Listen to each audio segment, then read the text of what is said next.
last team to win back-to-back World Cup. টি-20 বিশ্বকাপ শেষ হওয়ার পর টুর্নামেন্টের সেরা একাদশ ঘোষণা করেছে আন্তর্জাতিক ক্রিকেট কাউন্সিল আইসিসি। প্রত্যাশিতভাবে এই দলে সবচেয়ে বেশি আধিপত্য বিশ্ব চ্যাম্পিয়ন ভারতের।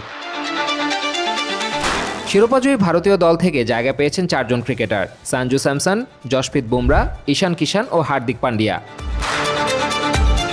টুর্নামেন্টের সেরা খেলোয়াড় সঞ্জু স্যামসন ব্যাট হাতে ছিলেন দুর্দান্ত। শেষ 3 ম্যাচে টানা 3টি 50 করে দলের শিরোপা জয়ে বড় ভূমিকা রাখেন তিনি। That's huge. অন্যদিকে বল হাতে ভয়ঙ্কর ছিলেন জশপ্রীত বুমরা।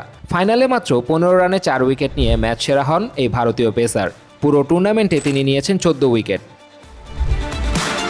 ওপেনিংয়ে স্যামসনের সঙ্গী হয়েছেন পাকিস্তানের সাহেবজাদা ফারহান, যিনি এক আসরে 2 সেঞ্চুরি করেছেন 383 রান। এছাড়া দক্ষিণ আফ্রিকা থেকে আছেন এইডেন মার্করাম ও লুঙ্গি অ্যানগিরি, ইংল্যান্ড থেকে উইল জ্যাক্স ও আদিল রশিদ, ওয়েস্ট ইন্ডিজের জেসন হোল্ডার এবং জিম্বাবুয়ের ব্লেসিং মুজারাবানি। তবে বড় বিস্ময়, রানার্স আপ নিউজিল্যান্ডের কোনো ক্রিকেটারই জায়গা পাননি আইসিসির এই সেরা একাদশে। দ্বাদশ খেলোয়াড় হিসেবে রাখা হয়েছে যুক্তরাষ্ট্রের শ্যাডলি ফন শেলউইককে। Sadman Hasan, sports 24 BD.